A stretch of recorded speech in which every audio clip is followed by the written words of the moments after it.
Bismillahirrahmanirrahim. Dear students, welcome to the second topic in Advanced Topics in Change Management. Today we will discuss about organization design and capabilities in changing markets. Our objectives today are to understand how organization design helps to explain organization capabilities and hence competitive advantage and the ability of the firm to achieve their strategic objectives. आज हम क्या देखना चाहते हैं अजीज़ तलबा? हम ये देखना चाहते हैं कि ऑर्गेनाइजेशन डिज़ाइन जो है उसकी थ्योरी जो है वो हमें ऑर्गेनाइजेशन कैपेबिलिटीज़ को समझने में कैसे मददगार साबित होती है और इसकी मदद से फर्म्स कॉम्पिटिटिव एडवांटेज कैसे हासिल करती हैं और उस कॉम्पिटिटिव एडवांटेज की मदद से फिर वो अपने स्ट्रैटेजिक ऑब्जेक्टिव्स कैसे अचीव करती हैं। इस सब को समझने से पहले कुछ जो बेसिक इसमें टर्मिनोलॉजी इन्वॉल्व है या कुछ जो बेसिक इसमें टर्म्स इन्वॉल्व हैं वो क्या हैं और उनको हम समझते हैं या उनको हम एक दफ़ा देखते हैं। देखिए, रिसोर्सेज से क्या मुराद है? रिसोर्सेज से मुराद ये है, इकोनॉमिक्स का एक कॉन्सेप्ट है, ठीक है, और इससे मुराद ये है firm specific, valuable, rare, difficult to imitate and non substitutable resources. They are foundations of what? They are foundations of capabilities. और capabilities क्या हैं, उनको हम कैसे understand कर सकते हैं? Capabilities exist at abstract level. These can be thought of as the ability to coordinate activities, learn within an organization and reconfigure resources. Capabilities को आप यूँ समझ सकते हैं, जो capabilities क्या हैं, ये वो ज़हनी इस्तादाद-ए-कार है एक ऑर्गेनाइजेशन में जो लोग काम करते हैं, उनकी वो ज़हनी एबिलिटीज़ हैं, उनकी वो मेंटल एबिलिटीज़ हैं, मेंटल कैपेबिलिटीज़ हैं, मेंटल स्किल्स हैं, जिनकी वजह से वो काम को सर अंजाम देते हैं, काम को बेहतर तौर पे कोऑर्डिनेट करते हैं, काम को बेहतर तौर पे प्लान करते हैं, काम को बेहतर तौर पे ऑर्गेनाइज करते हैं, अपने काम को बेहतर तौर पे इम्प्लीमेंट करते हैं। इन कैपेबिलिटीज़ की वजह से ना सिर्फ ऑर्गेनाइजेशंस बल्कि जो लोग उसमें काम भी करते हैं वो नई चीज़ें सीखते हैं, नए they learn and grow with the organisation and they reconfigure the resources और ज़रूरत के मुताबिक चेंज भी इम्प्लीमेंट करते हैं। अब देखिए, routines, the last thing we want to talk about is in this particular aspect is routines. Routines क्या हैं? वो रोज़मर्रा के वो मामूलात या रोज़मर्रा के वो रूल्स एंड रेगुलेशंस जिनकी मदद से एक ऑर्गेनाइजेशन जो है अपने रिसोर्सेज और कैपेबिलिटीज़ को बिल्ड करती है या अपने रिसोर्सेज और कैपेबिलिटीज़ को बढ़ाती है, ठीक है। देखिए, हमने क्या बात की है अजीज़ तलबा? हमने ये कहा है कि जी कि अगर आप कैपेबिलिटीज़ को समझना चाहते हैं या आप समझना चाहते हैं कि चेंजिंग मार्केट्स में ऑर्गेनाइजेशन अपनी कैपेबिलिटीज़ किस तरह बिल्ड करती हैं ताकि वो ना सिर्फ कॉम्पिटिटिव एडवांटेज हासिल कर सकें बल्कि अपने स्ट्रैटेजिक ऑब्जेक्टिव्स को भी अचीव कर सकें। तो देखिए, इसमें जो कुछ मेन टर्म्स इन्वॉल्व हैं वो है नंबर वन रिसोर्स. रिसोर्स क्या है? रिसोर्स जो है वो आपने इकोनॉमिक्स में आपने पढ़ा होगा कि जी कि it can be land, it can be material, it can be capital, ठीक है, it can be human resources itself. तो रिसोर्सेज जो होते हैं वो फर्म स्पेसिफिक होते हैं, वैल्यूएबल होते हैं, रेयर होते हैं, डिफ़िकल्ट टू इमिटेट होते हैं, नॉन सब्स्टिट्यूटेबल होते हैं. ये किस चीज़ की फाउंडेशंस हैं? ये फाउंडेशंस हैं कैपेबिलिटीज़ की. कैपेबिलिटीज़ क्या होती हैं? देखें, कैपेबिलिटीज़ कोई फिज़िकल चीज़ नहीं है. कैपेबिलिटी जो है, ये जो टेबल है, ये एक फ़िज़िकल एसेट है, इसको हम देख सकते हैं, ठीक है, इस टेबल को हम छू सकते हैं. एक लैपटॉप जो है फ़िज़िकल एसेट है, इसको हम छू सकते हैं, ठीक है, देख सकते हैं. लेकिन कैपेबिलिटीज़ जो होती हैं वो एब्स्ट्रैक्ट लेवल पे होती हैं. ये क्रिएट होती हैं एक ऑर्गेनाइजेशन के रिसोर्सेज, उसमें जो ह्यूमन एलिमेंट है उसके इंटरेक्शन की वजह से, ठीक है, चाहे मशीन ह्यूमन इंटरेक्शन है, टेक्नोलॉजी ह्यूमन इंटरेक्शन है, ठीक है, इनके इंटरेक्शन की वजह से ये कैपेबिलिटीज़ पैदा होती हैं, क्रिएट होती हैं. अब ये कैपेबिलिटीज़ जो हैं ये एब्स्ट्रैक्ट है. एब्स्ट्रैक्ट क्यों है? क्योंकि ये लोगों के जहनों में एग्जिस्ट करती हैं, ये फिज़िकली एग्जिस्ट नहीं करती, इनको हम देख नहीं सकते, इनको छू नहीं सकते, बल्कि ये किसी एक ऑर्गेनाइजेशन में काम करने की वजह से, वहाँ पे एक्सपीरियंस की वजह से, वहाँ पे जो आपने ट्रेनिंग दी जाती है आपको, वहाँ पे जो आप पे ऑर्गेनाइजेशन अपने रिसोर्सेज सर्व करती है, उसकी वजह से ये चीज़ें आप में पैदा होती हैं, सलाहियतें आप में पैदा की जाती हैं। देखिए, इनकी वजह से आप में ये एबिलिटी पैदा होती है, आप में ये इस्तादाकार पैदा होती है कि आप चीज़ों को, एक्टिविटीज़ को कोऑर्डिनेट करें, आप वर्क को प्लान करें, आप वर्क को बेहतर तौर पे सर अंजाम दें, आप लिमिटेड रिसोर्सेज में बेहतर तौर पे काम करें, ठीक है। और ये चीज़ें जो हैं ये ऑर्गेनाइजेशंस में आपका टाइम के साथ साथ लर्न भी करते हैं। लर्न करने के बाद आप इनको रिकन्फिगर भी करते हैं। अगर पहले आपने एक टास्क जो है एक पर्टिकुलर अंदाज में सर अंजाम दिया है, तो लर्न करने के बाद आप उसको रिकन्फिगर कर सकते हैं कि पहले से बेहतर तौर पे हम एक चीज़ को कैसे सर अंजाम दे सकते हैं। रूटीन्स क्या हैं? रूटीन्स वो रोज़मर्रा के मामूलात होते हैं, वो रोज़मर्रा की रूल्स एंड रेगुलेशंस, वो रोज़मर्रा के नॉर्म्स, वो रोज़मर्रा की जो तरीक़ेकार जिसके मुताबिक आप काम करते हैं। इनका मकसद क्या? इनका मकसद ये है कि to build the resources and capabilities. अब देखिए, यहाँ पे हमें ये समझना बहुत ज़रूरी है कि ऑर्गेनाइजेशंस जो हैं वो क्यों नहीं चेंज लेके आ सकती अपनी रूटीन्स और प्रोसीजर्स में, अपने टेक्नोलॉजी में, अपनी एफिशिएंसी में, लर्निंग एंड चेंज के पॉइंट ऑफ व्यू से वो क्यों बहुत मुश्किल होता है चेंज लेके आना। ये मुश्किल इसलिए है कि बेसिकली जिस तरीके कार से एक ऑर्गेनाइजेशन ऑपरेट कर रही होती है, the way an organization is operating, the way they perform their major task, they think that's the best way to do a task. वो ये समझते हैं कि जी वही बेहतरीन तरीक़ेकार है उस टास्क को सर अंजाम देने का, और उस बॉक्स से बाहर सोच नहीं सकते कि इस काम को क्या इससे बेहतर अंदाज में किया जा सकता है या नहीं किया जा सकता, ठीक है। लाइक देखिए, बहुत सारे फॉर अ लॉन्ग टाइम जो है आप देखें कि मोबाइल सेट्स जो थे, आप देखिए कि उनमें एक मोबाइल सेट का कॉन्सेप्ट क्या था कि उसमें बटन्स लगे होते थे, ठीक है। आप बटन्स प्रेस करते हैं, नंबर डायल करते हैं, आप बटन प्रेस करते हैं, कोई और फंक्शन परफॉर्म करते हैं। तो दिस वाज द वे जो कि बहुत सारी कंपनी समझती थी कि दिस इज़ द बेस्ट वे एक मोबाइल डिज़ाइन किया जा सकता, ठीक है। एक मोबाइल जो है, एक मोबाइल फ़ोन सेट जो है, वो एक ट्रेडिशनली मोबाइल फ़ोन सेट, अगर आज भी आप एक आम सा मोबाइल फ़ोन सेट ख़रीदें जो आप यूज़ करते हैं, तो आप देखते हैं क्या उसमें बटन्स लगे हुए हैं। आप बटन दबाते हैं, आप लोगों से कांटेक्ट कर लेते हैं, आप बटन दबाते हैं, कोई और फंक्शन कर सकते हैं। तो बहुत सारी जो कंपनीज थी इसी एक ट्रेडिशनल मॉडल के साथ चली जा रही थी। उनका ये ख्याल नहीं था कि शायद लोग कभी मोबाइल सेट्स ऐसे भी पसंद करेंगे जिसमें कि आप टच करके वही फंक्शंस अदा कर सकते हैं। एप्पल वो पहली कंपनी थी जिसने ये सोचा कि जी के लोगों को सिर्फ फ़ोन पे बटन्स पसंद नहीं बल्कि और भी बहुत सारे फंक्शंस की ज़रूरत हो सकती है, और हम बटन्स कोई ऐसी भी नेसेसरी एक लाजमी जुज़ नहीं मोबाइल फ़ोन का। तो ये उसके जो वहाँ पे जो लोग रिसर्च एंड डेवलपमेंट का काम कर रहे थे, उन्होंने आउट ऑफ द बॉक्स जाके सोचा।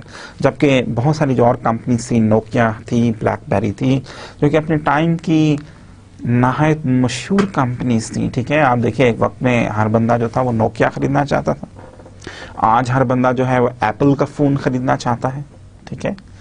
तो दैट जो नोकिया वाले थे, जो ब्लैकबेरी वाले थे, वो कभी ये नहीं समझते थे कि जी कि इस किसी ऐसी फ़ोन की भी मार्केट पैदा हो सकती है जिसमें सिर्फ टच करने पे सारे फंक्शंस हों, जिसमें आप इंटरनेट भी इस्तेमाल कर सकें, ठीक है, जिसमें आप फेसबुक भी इस्तेमाल कर सकें, जिसमें आप स्काइप भी इस्तेमाल कर सकें फॉर एग्ज़ाम्पल। तो जब यही एक बहुत बड़ी प्रॉब्लम है जिसको समझने की ज़रूरत है कि ऑर्गेनाइजेशंस चेंज क्यों अवॉइड करती हैं, ऑर्गेनाइजेशंस चेंज क्यों इम्प्लीमेंट नहीं करती हैं, ऑर्गेनाइजेशंस चेंज इसलिए अवॉइड करती हैं, ऑर्गेनाइजेशंस चेंज इसलिए इम्प्लीमेंट नहीं करती कि वो जो एक प्रोडक्ट सक्सेसफुल होता है वो समझती हैं कि हमेशा वही प्रोडक्ट उसी शेप में सक्सेसफुल रहेगा और मार्केट उसको उसी तरह डिमांड करती रहेगी, ठीक है। और यही सबसे बड़ी प्रॉब्लम होती है ता वक्त है कि उनके कंपीटिटर्स या कोई और कंपनीज या new commerce in the market एक नए कॉन्सेप्ट के साथ आते हैं और जो अपने उस पुराने तरीक़ेकार पे ही बैठे रहते हैं, जो अपने पुराने तरीक़ेकार के मुताबिक ही बिज़नेस करते रहते हैं, जो अपने पुराने तरीक़ेकार के मुताबिक ही मैन्युफैक्चरिंग करते रहते हैं, they lose out the market. जैसे कि आपने देखा है कि रिसेंटली पाकिस्तान में आज से 4-5 साल पहले तक ब्लैकबेरी स्टेटस सिंबल समझा जाता था, हर बंदा ब्लैकबेरी फ्लैश करता था, ठीक है, हर बंदा जो है वो ब्लैकबेरी इस्तेमाल करना चाहता था। लेकिन आज लोग जो है एप्पल के फ़ोन को ख़रीदना चाहते हैं, एप्पल का फ़ोन शो ऑफ सिंबल के तौर पे यूज़ करते हैं, ठीक है। तो ब्लैकबेरी ये जो है उस लेट हो गया, ब्लैकबेरी ने वक्त पे टच फ़ोन्स इंट्रोड्यूस नहीं किए, ब्लैकबेरी ने वक्त पे ये एस्टिमेट नहीं किया कि मार्केट चेंज होने वाली है, लोगों के ट्रेंड्स और स्टाइल्स चेंज होने वाले हैं, जिसकी वजह से they lost the market share. और एप्पल जिसने कि टाइमली ये अंदाज़ा कर लिया कि लोगों के टेस्ट और ट्रेंड्स चेंज होने वाले हैं, जब लोगों के टेस्ट और ट्रेंड्स को चेंज किया जा सकता है, they become more successful than what the BlackBerry और Nokia was at one time, ठीक है। तो इसको हम कहते हैं problem of lock in. Lock in की प्रॉब्लम क्या है कि जिस तरीक़ेकार से आप बिज़नेस कर रहे होते हैं, आप उस तरीक़ेकार से बाहर जाके सोचने में सोच नहीं सकते, ठीक है, या आपका जहन जो है उससे बाहर किसी और चीज़ पे फोकस नहीं करता। जो प्रोडक्ट आपका सबसे कामयाब प्रोडक्ट होता है, जो प्रोडक्ट आपका सबसे ज़्यादा बिकता है, आप उससे बाहर आप समझते हैं कि हमेशा वो प्रोडक्ट उसी तरह बिकेगा, ठीक है, हमेशा वो प्रोडक्ट उसी तरह कामयाब रहेगा। लेकिन यही प्रॉब्लम है लॉक इन का कि आप नहीं सोचते कि उससे बेहतर प्रोडक्ट इंट्रोड्यूस हो सकते हैं, उससे बेहतर प्रोडक्ट मार्केट में इंट्रोड्यूस किए जा सकते हैं। अनदर एग्जांपल, फॉर एग्जांपल आप देखिए कि फिलिप्स, हम सब जानते हैं फिलिप्स, ठीक है, एक मशहूर कंपनी है इलेक्ट्रॉनिक्स की, कंज्यूमर गुड्स की। एट वन टाइम 1980s में फिलिप्स वर वेरी पॉपुलर, लोग फिलिप्स का टीवी खरीदना चाहते थे, फिलिप्स का TV was one of the best brands available at that time. लेकिन फिलिप्स वाले लूज आउट किए, उन्हें क्यों लूज आउट किया कि दे नेवर इन्फर्ड कि टेक्नोलॉजी चेंज हो सकती है, the way TV is being designed and being viewed is going to change one way. जबकि सैमसंग उसके मुकाबले में, सोनी ने उसके मुकाबले में ये चीज़ इन्फर की, और बहुत सारी जो नई ईजादात जो कि मे बी फिलिप्स ने वो टेक्नोलॉजिकल ब्रेक थ्रू किए थे, पर उनको कमर्शलाइज नहीं कर सके फिलिप्स वाले। उनका फेलियर क्या था, मे बी उन्होंने वो टेक्नोलॉजिकल ब्रेक थ्रूज तो किए लेकिन उनको कमर्शलाइज नहीं कर सके, सक्सेसफुल कमर्शलाइज नहीं कर सके, ठीक है। तो वही टेक्नोलॉजी सैमसंग ने LCD टीवीज़ इंट्रोड्यूस किए, LEDs इंट्रोड्यूस किए, स्मार्ट टीवीज़ इंट्रोड्यूस किए। तो आज फिलिप्स का ब्रांड या नेम हमें टीवीज़ के हवाले से कम ही जहन में आता है। आज हम टीवी खरीदना चाहते हैं तो हम कहते हैं जी सैमसंग हो, सोनी हो। तो this is how companies lose out, अगर वो नई चेंज लेके नहीं आती अपने प्रोडक्ट्स में, the way they do think और the way they do their businesses, अगर वो उसमें अपनी चेंज नहीं लेके आती तो they lose out in the market. इसकी एक और एग्जांपल है, उसमें आपको डेली टेलीग्राफ के हवाले से, उसमें आपकी स्लाइड पे लिंक भी दिया गया है। अगर आप इसको मज़ीद फर्दर एक्सप्लोर करना चाहते हैं, मज़ीद फर्दर पढ़ना चाहते हैं, इस लिंक को गूगल पे क्लिक कीजिए या गूगल पे इसको पेस्ट कीजिए, कॉपी पेस्ट कीजिए और फर्दर इसके बारे में पढ़ भी सकते हैं। ये एग्जांपल है कंपनी की which was named as Northern Rock. अब नॉर्दर्न रॉक देखिए, उसमें भी प्रॉब्लम क्या है लॉक इन का, कि the way they used to do their business, वो उसी तरह हमेशा अपना बिजनेस करते रहते हैं। एंड दे नेवर थॉट के जो फाइनेंशियल इंडस्ट्री है वहाँ पे एक टाइम ऐसा आएगा जब बिजनेस करना डिफ़िकल्ट हो जाएगा, ठीक है। आपने रिसेंटली देखा है कि फाइनेंशियल क्राइसिस के बारे में आपने सुना होगा। तो नॉर्दर्न रॉक वाले 125% पे मॉर्गेजेस देते थे और उनका जो एरियर्स रेट था वो भी हाफ ऑफ द इंडस्ट्री था। तो अब उस तरह से उस बिजनेस मॉडल से शायद जब से फाइनेंशियल क्राइसिस आया है तो ये पॉसिबल नहीं है कि उसी तरह से उनका बिजनेस जारी रहे। तो they have to think about it and change their business model, जो कि शायद उन्होंने किया भी हो। अब देखिए लॉक इन की कुछ और एग्जांपल्स क्या हैं। फॉर एग्जांपल इनोवेटर्स डायलेमा कहलाती हैं ये। क्रिस्टीन जो है 1997 में उसने इस फिनोमेना को इनोवेटर्स डायलेमा का नाम दिया। डायलेमा मीन्स के हादसा, द सॉर्ट ऑफ एक अफसोसनाक किस्म की सिचुएशन। अब देखिए इनोवेटर्स डायलेमा क्या है। फॉर एग्जांपल डिस्क ड्राइव्स को अगर हम एग्जांपल लें तो देखिए डिस्क ड्राइव्स क्या थी। आप देखिए अगर आपको याद हो तो देखिए कंप्यूटर्स जो थे, जब शुरू में कंप्यूटर्स के मॉडल आए तो आपने देखा कि जी उसमें एक फ्लॉपी सी डाली जाती थी डाटा सेव करने के लिए। आज आपको किसी भी कंप्यूटर में फ्लॉपी डालने की ज़रूरत नहीं है, ठीक है। टाइम केम जब आप सीडीज़ यूज़ कर सकते हैं कोई भी डाटा सेव करने के लिए। आज आप जो हैं यूएसबी लगा के डाटा सेव कर सकते हैं, डाटा कैरी कर सकते हैं, ठीक है। और अब आप लेटेस्ट क्या चेंजेस हैं कि क्लाउड कंप्यूटिंग का ज़माना है। आपको ना यूएसबी की ज़रूरत है, ना आपको किसी डिस्क ड्राइव की ज़रूरत है, ना किसी सीडी की ज़रूरत है, बल्कि आप अपना डाटा ऑनलाइन किसी क्लाउड में स्टोर कर सकते हैं। और आप जहाँ कहीं भी हों, अगर आप ऑनलाइन हैं तो आप क्लाउड से अपना डाटा वापस अपने कंप्यूटर पर डाउनलोड कर सकते हैं और उसको यूज़ कर सकते हैं। देखिए क्लाउड से क्या मुराद है कि किसी सर्वर पे वो चीज़ें सेव कर सकते हैं आप, या नेटवर्क पे सेव कर सकते हैं। But this phenomena is called cloud computing, और cloud computing is the latest trend in computing now. इसी तरह आप देखिए कि जी के बहुत सारी चीज़ें जो हैं वो टाइम के साथ साथ ऑब्सोल्यूट हो जाती हैं, चेंज हो जाती हैं। अगर आपको याद हो, एक ज़माने में आप लोग 80s में 90s के शुरू में अगर फिल्म देखना चाहते थे, अगर आपको सिनेमा जाने का शौक़ नहीं था, तो आप घर में फिल्म मंगवा के देखते थे। किस तरह देखते थे? वीसीआर में एक टेप की सूरत में फिल्म अवेलेबल थी, आप वो टेप से लेके आते थे, वीसीआर में डालते थे, वीसीआर ऑन करके देखते थे, ठीक है। आज आपको शायद वो टेप कहीं किसी पुरानी अलमारी में तो मिल जाए, लेकिन बाज़ार में जहाँ मार्केट में जो ये वीडियोस की दुकान है वहाँ पे शायद टेप मिलना मुश्किल है किसी भी नई मूवी की, ठीक है। आजकल आप सीडी ले सकते हैं, तो सीडीज़ ने टेप्स को ऑब्सोल्यूट कर दिया, ऑब्सोलीट कर दिया, ठीक है। इसी तरह बहुत सारी और एग्जांपल्स हैं। For example, at one time Sony PlayStations were very in the market. Everyone wanted to have a PS3, ठीक है। Sony PlayStation खरीदना चाहते थे बच्चे। आज जो है Microsoft Xbox उसके मुकाबले में आ गया, ठीक है। इसी तरह Microsoft Xbox के साथ साथ Nintendo, जो कि one of the very early, जब बिगनिंग में जिन्होंने वीडियो गेम्स और वीडियो कंसोल्स इंट्रोड्यूस किए, दे have come up with new technology, new ways of playing games, new experiences of playing games. तो पीपल डू चेंज, ठीक है। और जब पीपल चेंज होते हैं, जब टेक्नोलॉजीज चेंज होती हैं, the way organisations operate they change, ठीक है। उस चेंज की वजह से क्या होता है कि बहुत सारी प्रोडक्ट्स ऑब्सोलीट हो जाती हैं, और अगर आप उसी प्रोडक्ट को ही मार्केट करते रहेंगे तो आप भी ऑब्सोलीट हो जाएंगे, जहाँ आपकी कंपनी भी बिजनेस लूज करेगी। देखिए इसके बाद हम देखते हैं कि जी के जो प्रोडक्शन मॉडल्स हैं दुनिया में फेमस, वो कौन से हैं और कौन कौन से मॉडल्स यूज़ किए जाते हैं, ठीक है। देखिए दुनिया में दो फेमस प्रोडक्शन मॉडल्स हैं। वन इज कॉल्ड फोर्डिज्म, और फोर्डिज्म के कुछ अपने कैरेक्टरिस्टिक्स हैं, and the second one, the alternate to that one, is called Toyotism, ठीक है। ये मेजर इंडस्ट्रीज दुनिया में जो हैं वो फोर्ड के प्रिंसिपल्स पे ऑर्गेनाइज की जाती हैं। You must be aware of Ford.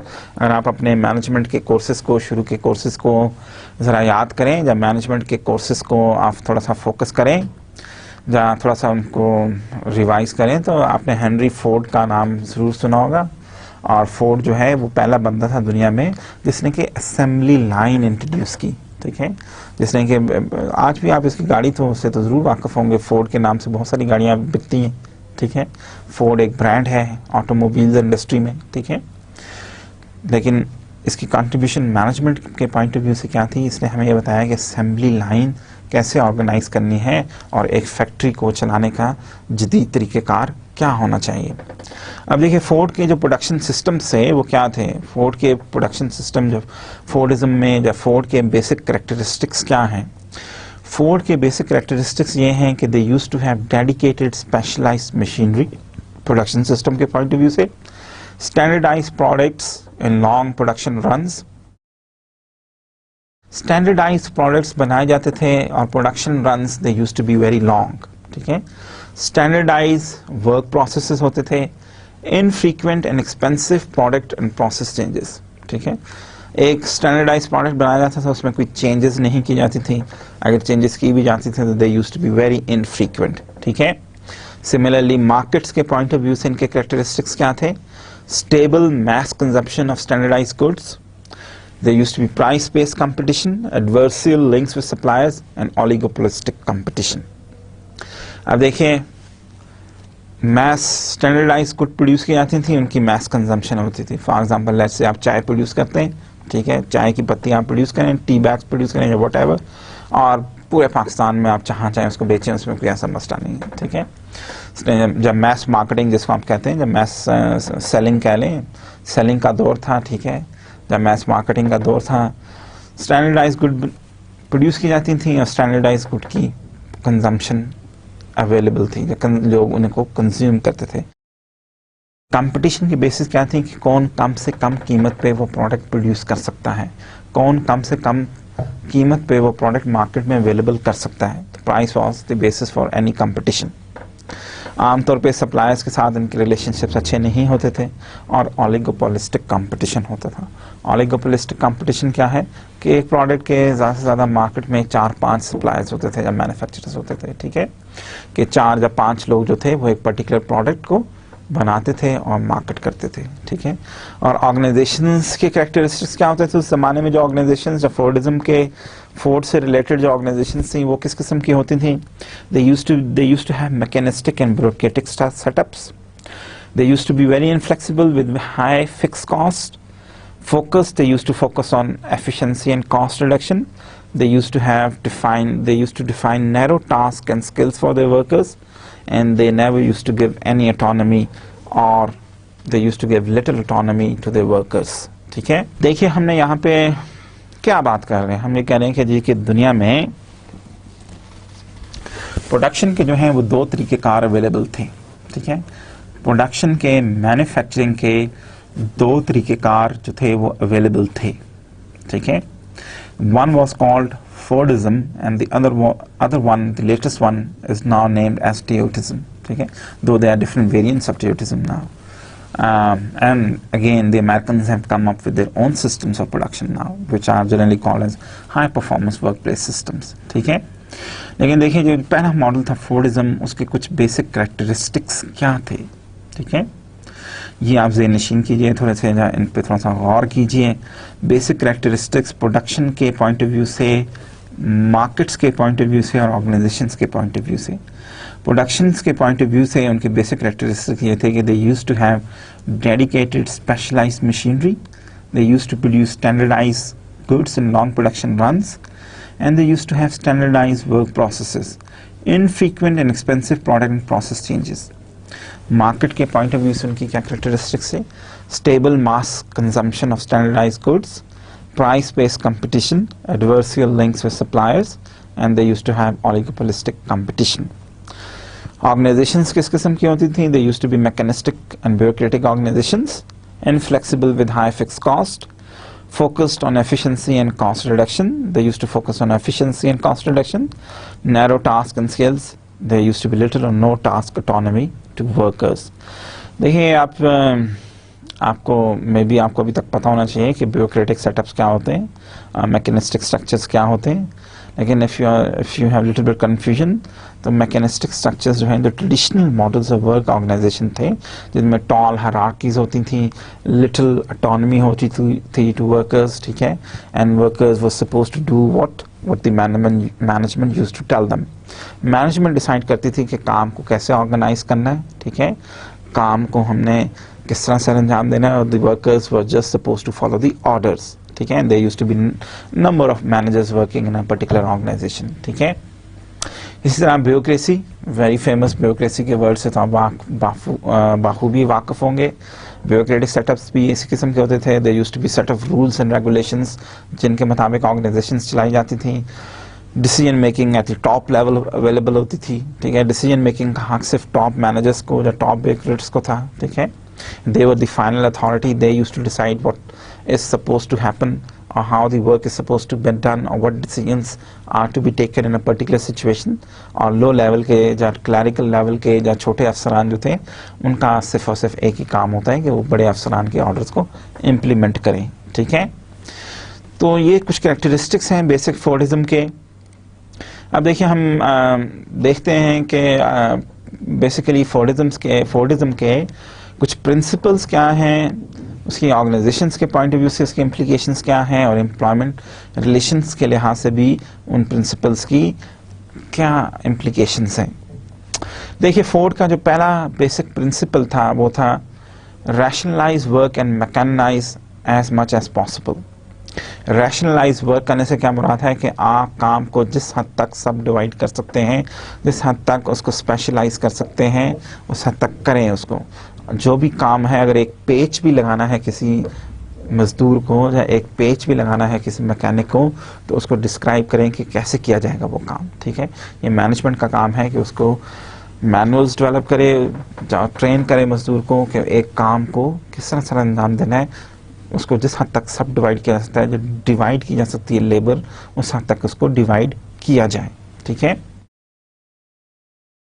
इसका ऑर्गेनाइजेशन के पॉइंट ऑफ व्यू से इसकी इम्प्लीकेशंस क्या थी? There used to be bulk production when there is a stable and growing demand, otherwise small lot production. Similarly employment relations के point of view से क्या? Division of labour and specialization as source of productivity. ठीक है, कि इसकी implication क्या है employment relations के लिहाज से? कि हर लेबर जो है वो स्पेशलाइज टास्क की सर अंजाम देता है। ठीक है, और वो स्पेशलाइज टास्क उसको इस हद तक स्पेशलाइज किया जाता है ताकि इट शुड इंक्रीज और contribute towards the productivity of the firm. First design, अब दूसरा इसका प्रिंसिपल क्या है important? First design then produce and organise work. अब इसकी ऑर्गेनाइजेशंस के पॉइंट ऑफ व्यू से जो है वो पहली इम्प्लीकेशन, इंपॉर्टेंट इम्प्लीकेशन क्या है? देखिए सेंट्रलाइजेशन जो डिसीजन मेकिंग है, जब आपने first design and then produce, इस मीन कि डिसीजन जो है वो टॉप लेवल मैनेजमेंट लेती है कि उसको कैसे काम को डिजाइन किया जाएगा, प्रोड्यूस किया जाएगा, ऑर्गेनाइज किया जाएगा। ठीक है, this means centralization of most decision making including that related to production in specialized divisions. Employment relations के साथ इसकी क्या रिलेशनशिप है? Opportunities for training minimal on the shop floor, maximum for the management.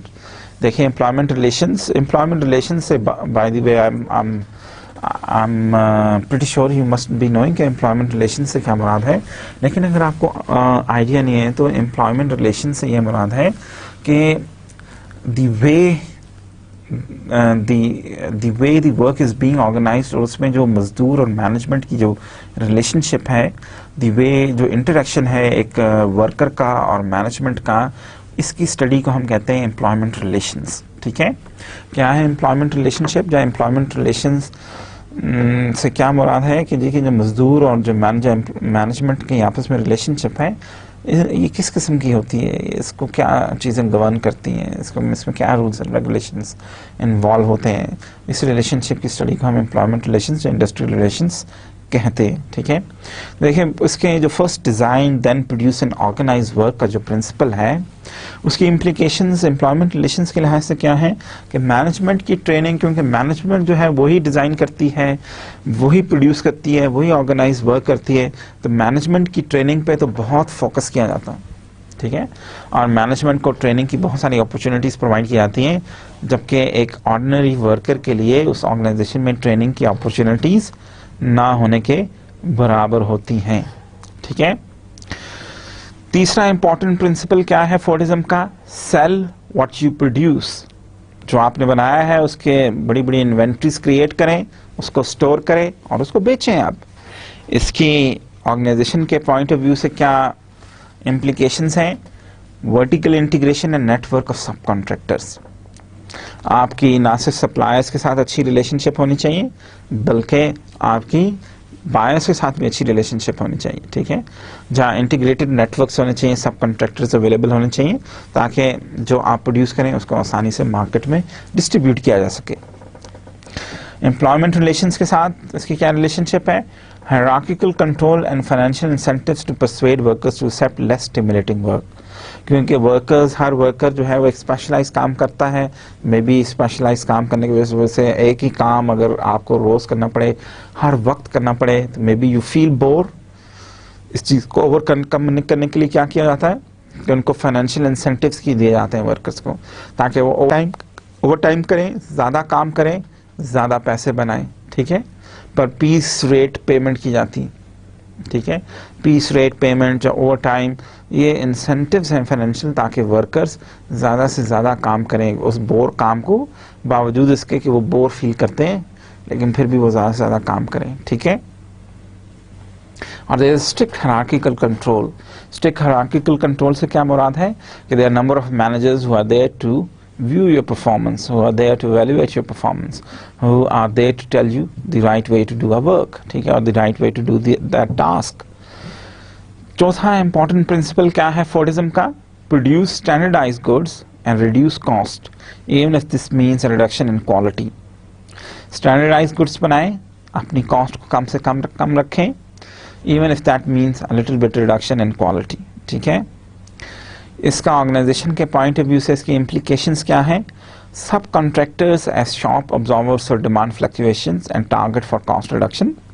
Generally अगर demand कम हो जाए तो इसकी एक इम्प्लीकेशन ये भी है कि जो सब कॉन्ट्रैक्टर्स हैं, जो आपके सप्लायर्स हैं, आप वो उसी तरह उनसे भी जो पार्ट्स हैं, स्पेयर पार्ट्स हैं, एसेसरीज हैं, उनकी डिमांड भी आप कम कर देते हैं, ठीक है. और they are the ones who generally are target for cost reduction, ठीक है. और जब डिमांड कम हो जाती है आप डाउन साइजिंग करते हैं, आप लोगों को निकाल जाते हैं, आप लोगों को जो है बहुत सारे जो वर्कर्स हैं उनको आप टेम्पररी में भी डिस्प्लेस कर देते हैं, ठीक है, जब परमानेंटली उनको डिस्प्लेस कर देते हैं अगर डिमांड रिवाइव नहीं होती, ठीक है. तो this can create conflictual industrial relations. जो इंडस्ट्रियल रिलेशंस की एनवायरनमेंट है that may be based upon लड़ाई झगड़ा, ठीक है, that may be based upon के मजदूरों और मैनेजमेंट के दरमियान कोई ना कोई कॉन्फ्लिक्ट हर वक्त कायम रहता है, क्योंकि मैनेजमेंट जो है वो अपना नुकसान तो करना नहीं चाहती, अपनी जेब से तो किसी को तनख्वाह देना नहीं चाहती, ठीक है. अगर काम अवेलेबल नहीं तो वो मजदूरों की छुट्टी कर देते हैं. हम फोर्डिज्म के डिफरेंट प्रिंसिपल्स डिस्कस कर रहे थे और उसकी इम्प्लीकेशंस देख रहे थे, एक ऑर्गेनाइजेशन के पॉइंट ऑफ व्यू से, एम्प्लॉयमेंट रिलेशंस के पॉइंट ऑफ व्यू से. अब हम इससे आगे चलते हैं और हम देखते हैं कि जी के फोर्डिज्म में ऐसी कौन सी खामियां हैं जिसकी वजह से हमें कुछ और सिस्टम्स इम्प्लीमेंट करने पड़े, या हमें कुछ और सिस्टम्स अडॉप्ट करने पड़े, पर्टिकुलरली मैन्युफैक्चरिंग कंसर्न्स में, ठीक है. तो हम देखते हैं कि जी के पहला प्रिंसिपल क्या था, रैशनलाइज एंड देन मैकेनाइज. अब देखिए इसकी वजह से जब इसमें कुछ नुकसानात हैं, जब कुछ इसकी वजह से जो काउंटर प्रोडक्शन जो ये जो प्रिंसिपल्स हैं they become counterproductive with time. उसके क्या हैं, like for example inadequate mobilisation of know how, deepening of capital underutilization and rigidity. This can go and result into slowing of labor productivity and deterioration of overall factor productivity. देखिए जब आप पहले rationalise करते हैं, mechanise करते हैं और आप उसमें कोई चेंज की बाकी गुंजाइश नहीं रखते, आप पहले से ही सब कुछ प्लान कर लेते हैं, उस प्लान में किसी चेंज को आप कोई रोल नहीं देना चाहते, ठीक है, आप रिजिड सिस्टम्स हैं आपके, तो उसका नुकसान ये होता है कि आप शुरू से जो है वो सारी चीज़ों को आप जो है जो भी उस इंडस्ट्री में जो भी चेंजेस आती हैं उनको फिर इनकॉर्पोरेट नहीं कर सकते बाद में, ठीक है. जब नहीं कर सकते तो दिस मीन्स के there is underutilisation of capital and your system is very rigid, you can do any changes later on. This means slowing of labor productivity and deterioration of overall factor productivity. देखिए दूसरा principle क्या था, design then produce and later organise. अगर बाद में आपको change करना पड़े, this means substantial cost to change the products, slow reaction to economic change, and this results into inability to respond to changes in market volume and composition, ठीक है. फिर आप देखिए कि sell what already has been produce, इसके क्या नुकसान हैं, inadequate diversification of product range, loss of contact with user expectations, large stocks and slow reaction to market changes. आप मार्केट चेंजेस के मुताबिक अपने आप को चेंज नहीं करते, लोगों के स्टाइल्स चेंज हो जाते हैं, लोगों के टेस्ट चेंज हो जाते हैं, लोगों की प्रेफरेंसेस चेंज हो जाती हैं, ठीक है, but you don't have the capacity और capability to do that change. Produce average quality standardised goods at following cost. Search for returns to scale, quality neglected, diversification, demands for quality in a replacement market not taken into account. अगर products को diversify करने की ज़रूरत है या quality enhance करने की ज़रूरत है तो that is not possible for you to do later on, ठीक है. तो ये जो कुछ हमने फोर्ड के प्रिंसिपल्स देखे हैं इनके नेगेटिव इम्प्लीकेशंस भी हैं, और ये नेगेटिव इम्प्लीकेशंस हमने क्या हैं देखिए. हमने कहा जी कि जनरली जो लोग फोर्ड के प्रिंसिपल्स पे अपनी ऑर्गेनाइजेशंस को डिज़ाइन करते हैं वहाँ पे वो क्या प्रॉब्लम्स फेस करनी पड़ती हैं कि they have slow labour productivity, deterioration of overall factor of productivity, inability to respond to changes and market demands, they generally have lost stocks which they want to sell, और उसमें वो market की changes को, जब market की test को, जब market की जो प्रेफरेंसेस हैं उनका कोई ख्याल नहीं रखते. Diversification and demands for quality, उनका भी कोई जनरली उनका कंसर्न नहीं होता. ठीक है. अफोर्डिज्म के मुकाबले में देखिए 1980s में, जनरली 70s के आखिर में और 80s के आखिर में, Japanese they became very famous in the world. Why? देखिए जापानीज की गाड़ियां जो थी, जापानीज की इलेक्ट्रॉनिक्स थी, जापानीज का कपड़ा था, वो दुनिया भर में बिकता था. ठीक है. जापानीज जो थे, दे ओवरटुक द अमेरिकन्स और the Europeans in all manufacturing items और प्रोडक्ट्स. ठीक है. और मार्केट्स, जितनी भी इलेक्ट्रॉनिक गुड्स हैं, कैमरास हैं तो आज सोनी के अवेलेबल हैं. ठीक है. नाइकन है, जापानीज ब्रांड्स हैं, they are very famous everywhere. गाड़ियों में आप देखें टोयोटा है, होंडा है, सुजुकी है, और बहुत सारे जापानीज ब्रांड हैं जो कि they are much better than what the American brands are or the European brands are, apart from few very luxury brands, ठीक है, like Mercedes or BMW, they are definitely better than the Japanese one. But generally if you talk about automobile, Japanese पूरी दुनिया में छाए हुए. ठीक है. Japanese जो थे, उन्होंने फोर्ड के सिस्टम को स्टडी करके उसके बीच में जो कुछ उसकी खामियां थी उनको स्टडी करके तो उनसे बेहतर सिस्टम को लेके आए, और उसको जनरली हम टियोटिज्म कहते हैं. ठीक है. अब टियोटिज्म के भी इसी तरह कुछ प्रिंसिपल्स हैं, और उनकी रिलेशनशिप विद ऑर्गेनाइजेशन और एम्प्लॉयमेंट रिलेशन क्या है वो भी हम देखते हैं. देखिए टियोटिज्म का पहला प्रिंसिपल क्या है. टियोटिज्म का पहला प्रिंसिपल ये है, optimise the overall productive factors, production, equipment, labour, raw materials. इसकी ऑर्गेनाइजेशन के पॉइंट ऑफ व्यू से क्या इंपॉर्टेंस है. Integrate demand into production process, diversified mass production. ठीक है.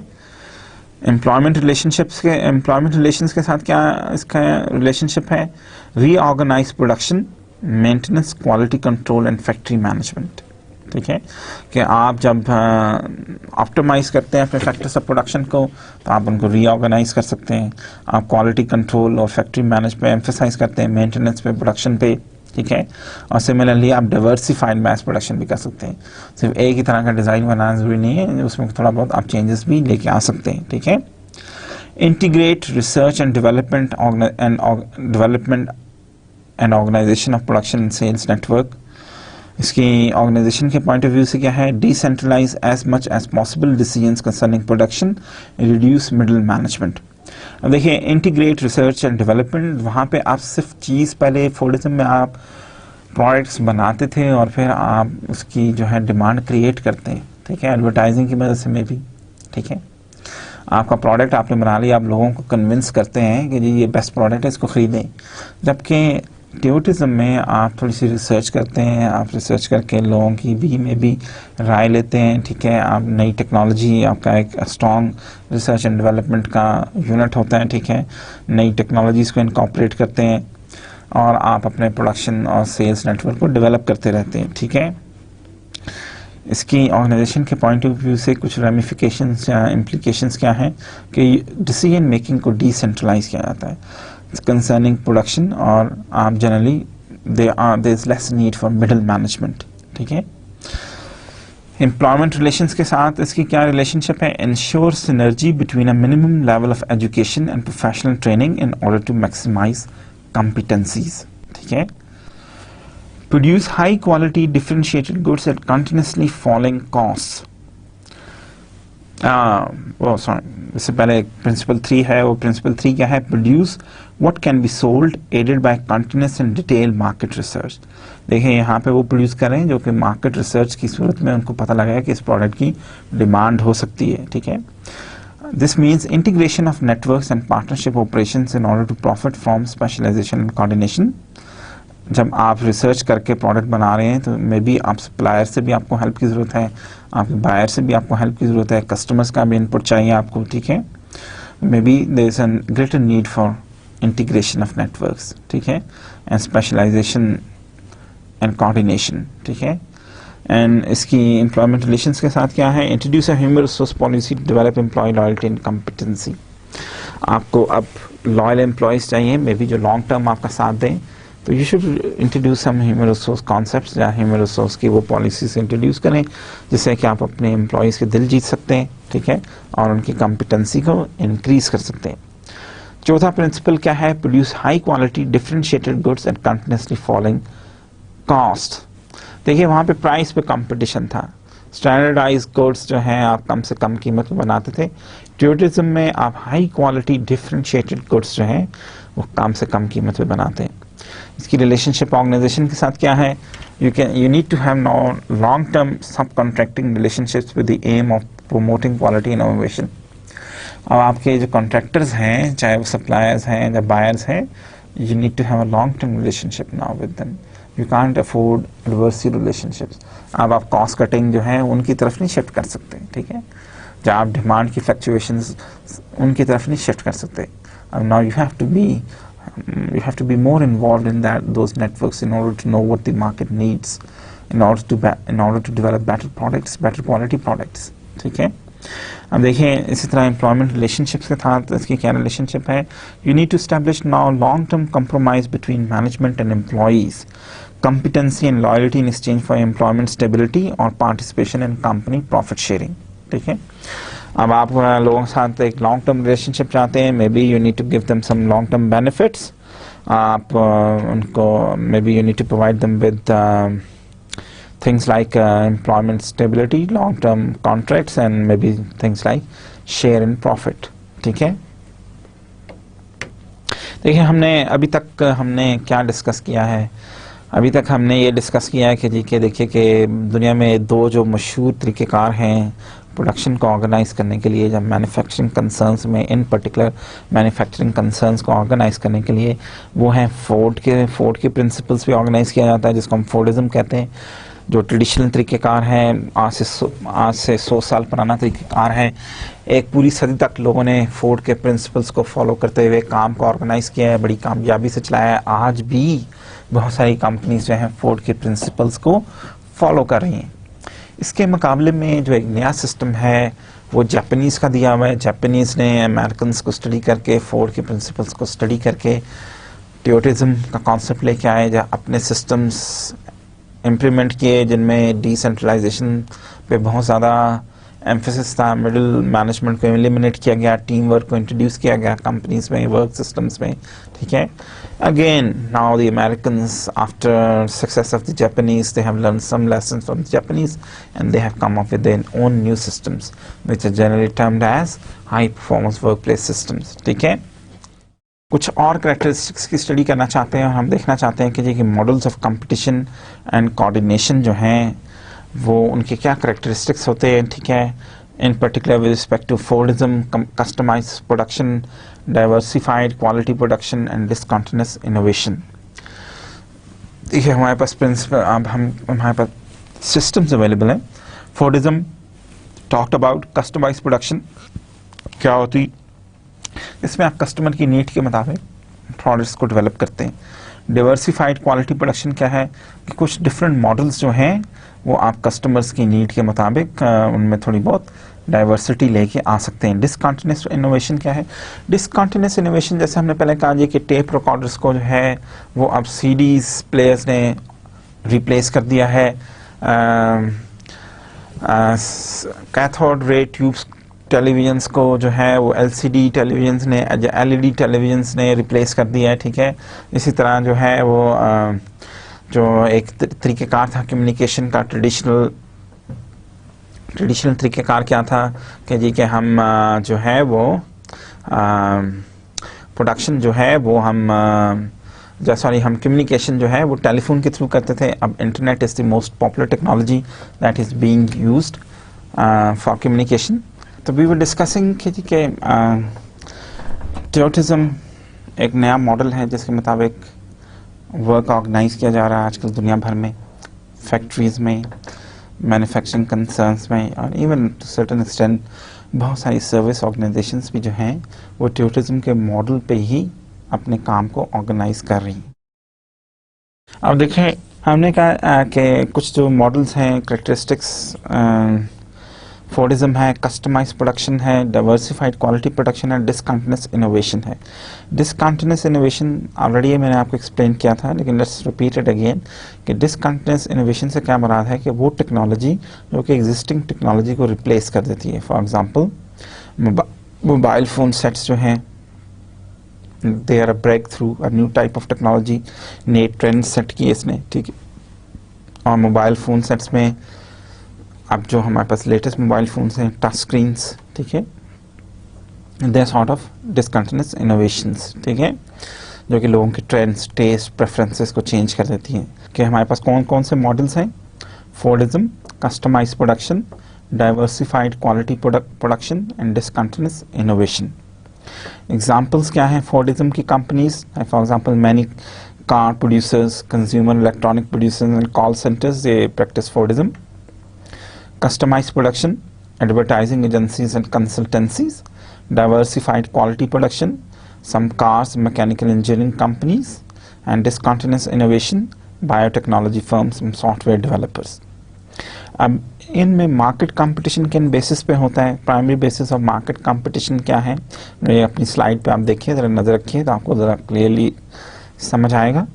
देखिए फोर्डिज्म में कंपटीशन जो है वो प्राइस की बेसिस पे है, कस्टमाइज प्रोडक्शन में क्वालिटी की बेसिस पे, डाइवर्सिफाइड क्वालिटी प्रोडक्शन में भी क्वालिटी की बेसिस पे, जबकि डिसकंटिन्यूस इनोवेशन में इनोवेशन की बेसिस पे। अगर एप्पल जो है वो आईफोन का नया मॉडल इंट्रोड्यूस नहीं कर सकता, या एप्पल जो है वो नई टेक्नोलॉजी बीच में इनकॉर्पोरेट नहीं कर सकता continuously, it will lose out to maybe Nokia, to maybe BlackBerry और मे बी टू सैमसंग, ठीक है।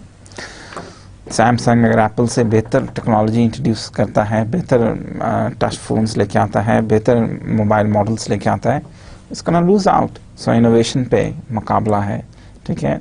सैमसंग बेहतर एलईडीज प्रोड्यूस करता है, ठीक है, it's gonna stay in the market. Samsung जो है सोनी के मुकाबले में एलईडीज अच्छी प्रोड्यूस नहीं करता, फिलिप्स के मुकाबले में अच्छी एलईडीज प्रोड्यूस नहीं करता, ठीक है। तो इट्स गोना लूज आउट, ठीक है। प्रोडक्शन वॉल्यूम्स फोर्डिज्म में generally very large, customize production में लिमिटेड, डाइवर्सिफाइड क्वालिटी प्रोडक्शन में medium to high, and then again discontinuous innovation में medium to high. Standardization of outputs very high in Fordism, customise production में limited, diversified quality production में medium, discontinuous innovation में medium to high. Similarly differentiation and change of products Fordism में low, customise production में medium, diversified quality production में medium और discontinuous innovation में high. Ability to respond to competitive destructive changes Fordism very low, customise production में limited, diversified quality production में भी limited, जबकि discontinuous innovation में there is a high chances कि they can compete with changes in the market environment. Again, there are certain other characteristics, for example, flexibility of work processes, Fordism very low, customized production medium, diversified quality production में medium, discontinuous innovation में high, inter-firm relations, Fordism में adversarial, customized production में cooperation with competition, diversified quality production में cooperation with competition, discontinuous innovation में adversarial but some narrowly focused partnerships. Key organization and managerial capabilities, coordination and control Fordism में very important. Customized production में integrating skills and adapting to changing demands. Diversified quality production में coordination and organization learning are some of the key managerial capabilities or organization capabilities. Discontinuous innovation में reconfiguring assets rapidly in response to technical and market opportunities. Your ability to reconfigure your assets in response to changing technical and market opportunities, this is the biggest capability or biggest asset a company can have if they compete in discontinuous innovation. देखिए अब फिर हम जरा देखते हैं कि जी के कैरेक्टरिस्टिक्स क्या हैं और कैपेबिलिटीज़ ऑर्गेनाइजेशन और मैनेजरियल कैपेबिलिटीज़ आपस में कैसे इंटरेक्ट करती हैं। हम कहते हैं जी मैनेजरियल कैपेबिलिटीज़ क्या हैं? Your ability to coordinate, your ability to learn, your ability to reconfigure, if you take them as manager capabilities and certain other organisation characteristics क्या हो सकते हैं? For example competitive focus, key processes, involvement of employees and business partners in developing capabilities, longevity of employer-employee commitment. अगर हम इनकी relationship देखें तो देखिए कि कोऑर्डिनेशन के पॉइंट ऑफ व्यू से कोऑर्डिनेशन करना, कॉम्पिटिटिव फोकस क्या होता है? एक competitive focus with regard to, अगर हम कोऑर्डिनेशन के पॉइंट ऑफ व्यू से देखें, maybe you want to realise economies of scale and scope through systematic integration of work activities. Learning के पॉइंट ऑफ व्यू से continual improvement of processes and products to meet changing conditions. देखें जहाँ पे हमने कहा जी कि coordination के point of view से maybe you want to have economies of scale, ठीक है, लेकिन if you want to learn, maybe you want to improve your processes and you want to change your products according to changing conditions. Reconfigurational, अगर हम capabilities के point of view से बात करें, जो कि हमने कहा डिसकंटिन्यूस इनोवेशन या इनोवेशन की बेसिस पे जो कंपनीज आपस में compete करती हैं, generally they have to reconfigure. Generally they have the ability to adapt themselves fastly to the changing market and technical context. Key processes, coordination, जो companies coordination पे ज़्यादा जोर देती हैं, जो coordination as a managerial capability Jin companies के लिए importance रखती है, वहाँ पे की प्रोसेस क्या है? They want to establish routines for controlling work and integrating activities, ठीक है. They want to have well defined way of how to organise and plan work, ठीक है. लर्निंग के पॉइंट ऑफ व्यू से जहाँ पे फोकस है, they want to have continual collective problem solving and knowledge development. वहाँ पे टीम वर्क पे एम्फेसिस होता है, कलेक्टिव प्रॉब्लम सॉल्विंग की जाती है और नॉलेज को डेवलप किया जाता है. Reconfiguration, rapid adaptation of work processes, skills and other assets to meet changing conditions. Involvement of employees and business partners in developing capabilities. Coordination में varies. Learning में is very high. Reconfiguration में it can be considerable. Longevity of employer and employee commitment. Considerable for managers, considerable for skilled workers and limited over here in reconfiguration cases. तो basically यहाँ पे हमने दिखाया कि अगर हम मैनेजरियल कैपेबिलिटीज़ को देखें और उनमें कुछ उनके कैरेक्टरिस्टिक्स को देखें तो इनमें क्या फ़र्क आ जाता है. ये फ़र्क हमने यहाँ पे इस स्लाइड में इसको वाज़े किया है, ठीक है. अब देखिए, now we can understand this thing. ये जो हमने मैनेजरियल कैपेबिलिटीज़ पढ़ी हैं, इसको हम एक एग्जाम्पल के थ्रू जो है इसको ज़्यादा वाज़े तौर पर अंडरस्टैंड कर सकते हैं, ठीक है. And that example is about a big retailer group which is called Tesco. Tesco जो है एक बहुत बड़ा ऑनलाइन और ऑनलाइन के साथ साथ रियल लाइफ पेज उसके बहुत सारे आउटलेट्स हैं, ठीक है. एक बहुत बड़ा रिटेलर ग्रुप है, ठीक है, जो कि बहुत सारी चीज़ें रिटेल में बेचता है, ठीक है. आप इसके बारे में अगर कुछ जानना चाहते हैं तो आप इनकी वेबसाइट पे विज़िट कर सकते हैं. Generally the website is tesco.com. www तो आपको लगाना ही पड़ेगा, ठीक है, लेकिन tesco.com पे जाइए.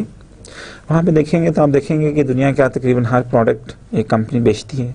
और इस वक्त ये कंपनी यूरोप में, यूके में, कोरिया में, मलेशिया में, चाइना में कामयाब बिजनेस कर रही है, ठीक है. जहाँ इन कंट्रीज़ में टेस्को जो है वो एज अ रिटेलर ऑपरेटिव है और उनकी ना सिर्फ ऑनलाइन बिजनेस में है बल्कि एज अ रिटेलर भी बिजनेस में अवेलेबल है, जो आप बिजनेस कर रहे हैं रिटेल बिजनेस में.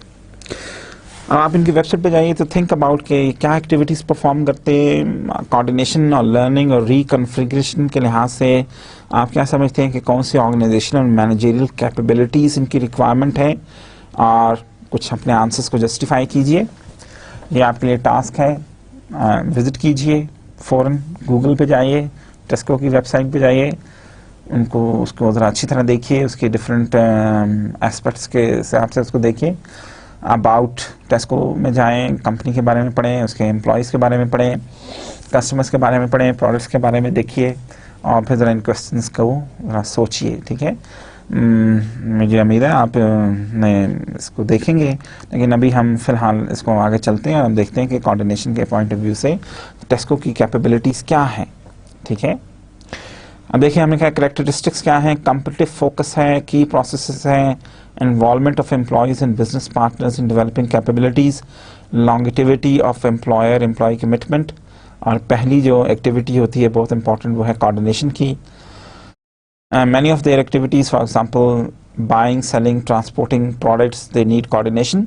ठीक है, अब देखिए उनकी पहले कॉम्पिटिटिव फोकस उनका क्या है, realise economies of scale and scope through systematic integration of work activities, search for economies of scale by centralizing purchasing, expanding into new geographical markets, different cities, etc. formats at home and abroad, for example Poland, Czech Republic, Thailand, US, and foreign markets finance.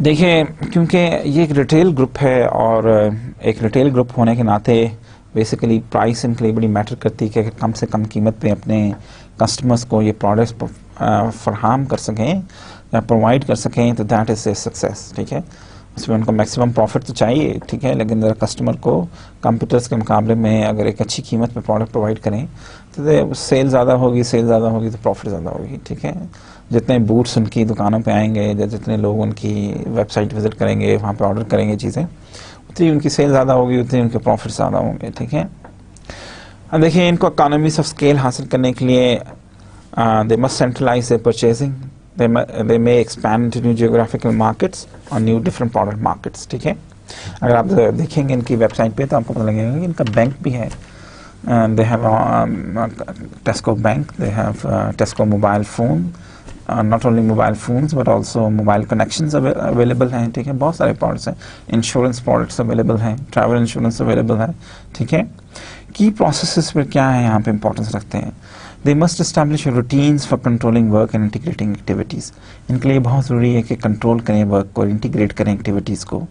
Most of the work activities would have clear routines. ठीक है, rules and regulations के through वाज़े किया होगा कि काम कैसे करना है, परचेज कैसे करना है, ट्रांसपोर्टेशन कैसे करनी है, डिस्ट्रीब्यूशन कैसे करनी है, क्या SOPs फॉलो करनी है, they will be clearly defined in this case. ठीक है, फिर देखिए involvement of employees and business partners in developing capabilities varies, probably limited in most cases, though there may be some scope for involving certain business partners। ठीक है, longevity of employer-employee commitment considerable for managers, probably limited to managers।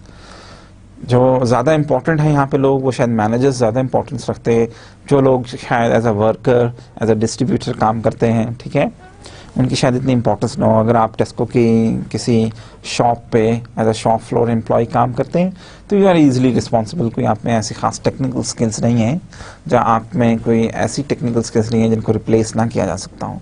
जहाँ आपको किसी और बंदे से अगर 4 दिन ट्रेनिंग देंगे तो वो भी कैशियर का काम कर सकता है, जब वो भी शेल्फिंग कर सकता है। ठीक है, लेकिन जो मैनेजर्स हैं जो कि डिस्ट्रीब्यूशन को मैनेज कर रहे हैं, जो कि परचेज को मैनेज कर रहे हैं, जो कि और डिफरेंट में भी उनके IT से रिलेटेड स्टाफ है, they may be very important for them and they may require them to stay for a long time with the company. ठीक है,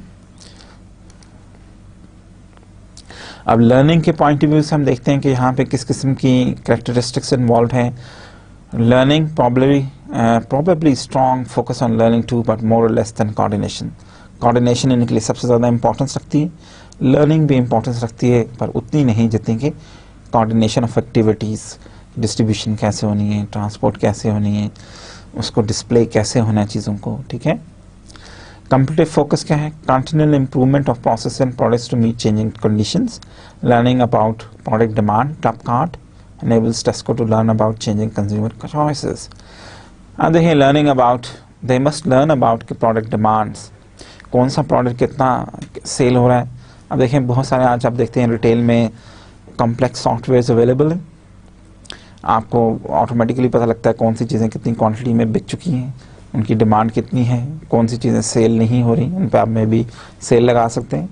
and then they have introduce a system which is called of a club card, ऐसा type of a loyalty card कि जब भी customers कोई चीज़ टेस्को से ख़रीदे तो क्लब कार्ड स्कैन करते हैं, उनको कुछ पॉइंट्स मिलते हैं, उसके उनके अपने बेनिफिट्स हैं, कुछ शॉपिंग में ऑफ मिल जाता है। ठीक है, लेकिन जब वो एक स्कैन करते हैं तो कस्टमर का कुछ इन्फॉर्मेशन जो है, कस्टमर की कुछ इन्फॉर्मेशन जो है कंपनी के पास स्टोर्ड है। ठीक है, और हर दफ़ा जब भी एक कस्टमर जो है वो क्लब कार्ड इस्तेमाल करता है तो कंपनी को पता लगता रहता है कि ये एक पर्टिकुलर जियोग्राफिक एरिया में, एक पर्टिकुलर एरिया में, एक पर्टिकुलर एज ग्रुप के कस्टमर्स की क्या टेस्ट हैं, क्या प्रेफरेंसेस हैं, वो कहाँ पे ज़्यादा शॉपिंग करता है, किस किस्म की चीज़ें ज़्यादा ख़रीदता है। तो इस किस्म की इंफॉर्मेशन आजकल कंपनीज के लिए बहुत इंपॉर्टेंस रखती है for planning for future development. ठीक है, की प्रोसेस क्या है? Continual collective problem solving and knowledge development. Collective probably limited to management those involved in club card scheme. ज़्यादा फोकस किस पर है? अगेन प्रॉब्लम सॉल्विंग और नॉलेज डेवलपमेंट के पॉइंट ऑफ व्यू से ज़्यादा फोकस शायद मैनेजमेंट पे हो, और वो लोग जो कि शायद क्लब कार्ड स्कीम को मैनेज करते हैं। Involvement of employees and business partners learning के पॉइंट ऑफ व्यू से it may be high, but still probably limited for most employees and business partners. जो उनके स्ट्रैटेजिक वैल्यू के लिहाज से जो लोग उनके लिए ज़्यादा इंपॉर्टेंस रखते हैं शायद उनकी हद तक लिमिटेड हो। Longevity of employer employ commitment considerable for skilled workers for certain groups directly attached to learning managers and those involved in Clubcard there is likely to be a need for high level of commitment. Again certain employees अगर उनकी commitment high नहीं होगी तो certain HR policies introduce नहीं की गई ताकि उनको कंपनी के साथ उनकी एक लॉयल्टी बिल्डअप की जाए, तो may be it can be harmful for the company. Certain employees जो उनके लिए वैल्यूबल एम्प्लॉयज़ हैं उनको रिटेन करना शायद टेस्को के लिए may be it's very important. Again reconfiguration के लिहाज से उनके कम्पिटिटिव फोकस और इस जितने भी हमने ये भी देखे हैं कि processes, involvement of employees and partners in developing capabilities, longevity of employer employ commitment, इनके लिहाज से रिकन्फिग्रेशन के लिहाज से कौन सी कैपेबिलिटीज़ इंपॉर्टेंस रखती हैं? No, if reconfiguration is in the sense of changing rapidly to product market changes, no, they do not require that much reconfiguration. ठीक है, they are just retailers. ठीक है, competitive focus क्या है? Maybe fast adaptation to rapidly changing market and technical context, adapt to product market changes, but how radical are these? This is a question mark. Maybe if Apple is introducing a new tablet, maybe they want to get rid of the old versions pretty soon so that they can have space on the shelf for the new tablets. Okay. Similarly, if new phones are coming up, they want to get rid of the old stock. Okay. So it depends upon what sort of context it is. Okay. Key processes क्या है? Rapid adaptation of work processes, skills and other assets to meet changing conditions. Assets probably unchanged most of the time, although there has been a logistics revolution. Involvement of employees and business partners in developing capabilities. Considerable reconfiguration may be required, same as noted above. Longevity of employee commitment limited, considerable for some groups. ठीक है?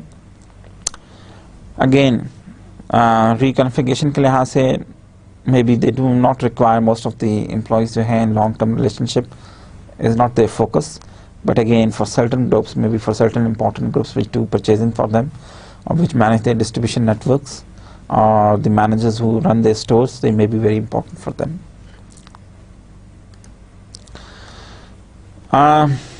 अब मुझे उम्मीद है कि आपने इनकी website भी विजिट की होगी, तो you must be able to identify कि जी के दो मेन इम्पॉर्टेंट कैपेबिलिटीज़ क्या हैं।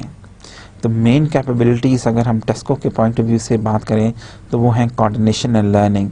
The ability to radically reconfigure its capabilities less important, probably completely unimportant in most instances. ठीक है, तो शायद इनके लिए कोऑर्डिनेशन और लर्निंग के एस्पेक्ट्स बहुत ज़रूरी हैं, लेकिन अपने बिजनेसेस को, जो प्रोडक्ट्स को रिकन्फिगर करना शायद इतना इम्पॉर्टेंट नहीं है जितना कि इनके लिए लर्न करना या कोऑर्डिनेट करना एक्टिविटीज़ को इम्पोर्टेंस रखता है। ठीक है, तो हमारा कंक्लूजन क्या है आज के इस लेक्चर का? कंक्लूजन क्या है? देखिए, strategies are closely linked to capabilities, the ability of firms to develop those capabilities and the necessary resources to support those capabilities is in turn shaped by key features of organization design that affect routines within companies. But do not forget the external environment that influences other contingencies, other things that a particular strategy or capability depend upon. वो इसमें conclusion क्या है? Conclusion ये है कि जो आपकी organisations की जो स्ट्रेंथ है कैपेबिलिटीज़ के पॉइंट ऑफ व्यू से, they are closely linked to your strategies. अगर आपकी स्ट्रैटेजी ये है कि you want to just to be a mass producer, you just want to produce something standardized goods and sell them to people, then maybe you do not need to have teams, or you do not need to decentralize authority, or you do not need to be that much worried about changing trends or preferences or taste of the market. ठीक है, लेकिन इसके बरक्स अगर आप let's say if you are from Apple, जहाँ हम Apple की example लेते हैं, तो वहाँ पे शायद चेंजिंग ट्रेंड्स, चेंजिंग टेक्नोलॉजी, ठीक है, latest innovations, they matter a lot, क्योंकि वो company he innovation based company, they charge a premium price for the new products. जब वो प्रीमियम प्राइस चार्ज करते हैं अपने न्यू प्रोडक्ट्स के लिए, तो that is very important for them. ठीक है, इसी तरह हम देखते हैं कि जी हमने ये बात की कि जो हमारा और कंक्लूजन है वो है the ability of the firms to develop those capabilities and the necessary resources to support those capabilities. अब यहाँ पर हमने कहा कि ये फर्म्स में, हर फर्म के लिए ये पॉसिबल नहीं होता कि वो कैपेबिलिटीज़ को आसानी से कॉपी कर ले, ये फर्म स्पेसिफिक एसेट्स होते हैं। हर कंपनी के लिए ये पॉसिबल नहीं है कि वो एप्पल बन जाए, हर सॉफ्टवेयर हाउस के लिए ये पॉसिबल नहीं है कि वो माइक्रोसॉफ्ट बन जाए। ठीक है, हर कंपनी के लिए पॉसिबल नहीं है कि वो टोयोटा बन जाए। ठीक है, हर कंपनी के लिए पॉसिबल नहीं है कि वो एग्जैक्टली जो है वो लेट्स से एमिरेट्स की तरह एयरलाइन रन करे। ठीक है, there are differences. What differentiates PIA from Emirates is the capability of the people of Emirates, जो कि उसको एक बेहतर अंदाज में चला सकते हैं, एमिरेट्स को एक बेहतर अंदाज में लोगों को सर्व कर सकते हैं। ठीक है, एक पॉश इमेज रख सकते हैं, कायम कर सकते हैं। वो क्यों है, वो क्यों पॉसिबल है? क्योंकि उन्होंने कुछ ऐसी कैपेबिलिटीज़ अपनी ऑर्गेनाइजेशन में, ऐसी कैपेबिलिटीज़ डेवलप की हैं, ऐसी रूटीन्स डेवलप की हैं, कैपेबिलिटीज़ डेवलप की हैं अपने पीपल, अपने लोगों में, अपने ह्यूमन रिसोर्स में, अपनी ऑर्गेनाइजेशन में, विच मेक्स देम एमिरेट्स। ठीक है, और which for example makes them British Airways. और इसी तरह PIA की कुछ अपनी कैपेबिलिटीज़ हैं, या कोई कैपेबिलिटी नहीं है जिसकी वजह से शायद वो PIA है। ठीक है, तो every organisation cannot be Microsoft, every organisation cannot be Apple. ठीक है, तो every organisation cannot be Toyota for that matter. ठीक है, तो ये जो कैपेबिलिटीज़ हैं इनको शेप क्या करती हैं, इनको ऑर्गेनाइजेशन डिज़ाइन के फीचर्स जो हम आगे चल के पढ़ेंगे भी, आप किस तरह अपनी ऑर्गेनाइजेशन को डिज़ाइन करते हैं, वो चीज़, वो डिज़ाइन जो है रूटीन्स को अफेक्ट करता है, और रूटीन्स कैपेबिलिटीज़ बिल्ड करती हैं। हमने इस बड़ी शुरू में बात की थी। ठीक है, कि रूटीन्स क्या हैं, फर्म स्पेसिफिक रिसोर्सेज क्या हैं, और कैपेबिलिटीज़ क्या हैं। ठीक है, तो ये सारी चीज़ें इंटर रिलेटेड हैं, और ऑर्गेनाइजेशन डिज़ाइन के प्रिंसिपल्स को अप्लाई करके हम एक ऑर्गेनाइजेशन की रूटीन्स चेंज कर सकते हैं, उसकी कैपेबिलिटी एब्जॉर्प्शन की स्टेट चेंज कर सकते हैं। ठीक है, और हम उस चीज़ को डेवलप कर सकते हैं, जब उस ऑर्गेनाइजेशन को फर्दर डेवलप कर सकते हैं, चेंज कर सकते हैं बेहतरी की तरफ। But at the same time याद रखिएगा कि एक्सटर्नल एनवायरनमेंट की अपनी एक इम्पॉर्टेंस है, and there are certain other contingencies which play a very important role. For example, Pakistan की बात करते हैं। आप कहें जी कि टेक्सटाइल पाकिस्तान में हम इसको दुनिया की बेहतरीन मशीनरी लगा दें। ठीक है, दुनिया के हम अपने ह्यूमन रिसोर्स को बेहतरीन ट्रेनिंग दे दें, उनमें हर तरह की कैपेबिलिटी डेवलप करें, और हमारी textile let's say Nishat textile mill, उसके जो प्रोसीजर्स हैं, प्रिंसिपल्स हैं, जो कपड़ा बनाते हैं, दुनिया का बेहतरीन कपड़ा बनाएं। लेकिन अगर बिजली नहीं उनको अवेलेबल, अगर गैस अवेलेबल नहीं, बिजली अवेलेबल नहीं, ठीक है, आए दिन टेक्सटाइल मिल बंद रहती है क्योंकि पावर अवेलेबल नहीं, ऑयल अवेलेबल नहीं। ठीक है, तो चाहे आप इंटरनली डिज़ाइन कितना भी अच्छा बना लें, तो एक्सटर्नल एनवायरनमेंट की कंडीशंस ऐसी होंगी कि शायद वो चेंज पॉसिबल ना हो एक्सटर्नल एनवायरनमेंट की वजह से। ठीक है, सिमिलरली आप देखेंगे पाकिस्तान में इस वक्त बहुत सारे प्रॉब्लम्स हैं, चाहे आप जितनी भी अच्छी आप चाहें कि यूनिवर्सिटी में आप ग्रेजुएट करें यूनिवर्सिटी से, ठीक है, लेकिन अगर मार्केट में जॉब्स भी अवेलेबल नहीं तो आपको जॉब कैसे मिल सकती? तो देयर सर्टन थिंग्स, ये हमेशा याद रखिए कि ऑर्गेनाइजेशन डिज़ाइन के प्रिंसिपल्स को अप्लाई करते हैं हम ऑर्गेनाइजेशंस को चेंज तो कर सकते हैं टूवर्ड्स बेटरमेंट, लेकिन एक्सटर्नल एनवायरनमेंट में बहुत सारे और फैक्टर्स भी हैं जो कि शायद हम चेंज नहीं कर सकते, जो कि शायद हमारी पहुंच से बाहर हैं, या as an industrialist, as a OD consultant, और as a let's say as a business person, और एज अ मैन्युफैक्चरर, और एज अ सर्विस कंपनी, वो हमारे इख्तियार से बाहर है। ठीक है, वो एनवायरनमेंट कैसे शेप होती है, शायद वो मिल के तो कुछ, सब लोग मिल के तो कुछ ना कुछ कर सकते हैं उसके बारे में, लेकिन शायद इतना आसान नहीं है, ठीक है। तो ये याद रखिए कि आप कोशिश तो कर सकते हैं, लेकिन do not forget external environment का अपना एक रोल है, ठीक है। मे बी आज आप देखिए कि गवर्नमेंट जो है वो CNG स्टेशंस बंद करना चाहती, ठीक है, क्योंकि गैस की अवेलेबिलिटी नहीं है। तो अगर आप एक बहुत अच्छा CNG स्टेशन लगाना चाहें, लोगों को बहुत अच्छी उसमें सर्विसेज प्रोवाइड करना चाहें, लेकिन अगर एक्सटर्नल एनवायरनमेंट इस चीज़ की इजाज़त नहीं दे रही, गवर्नमेंट ने बैन इम्पोज कर दिया है, तो आप नहीं लगा सकते, ठीक है। तो ये चीज़ें याद रखिए कि external environment is very important. That's all for today dear students. I hope कि आपको लेक्चर समझ आया होगा। लेट्स नेक्स्ट टाइम लेक्चर 3 में we will take an example, a case study which is about New United Manufacturing Limited, it's called NEOMI 2। अब वहाँ पे हम देखेंगे कि उन्होंने फोर्डिज्म के प्रिंसिपल्स को चेंज करके एक डूबती हुई ऑर्गेनाइजेशन को कैसे रिवाइव किया और ट्योटिज्म के प्रिंसिपल्स अपना के उसको कैसे चेंज किया अपने ऑर्गेनाइजेशंस को। तो that's all, thank you very much, thank you, see you next time, okay.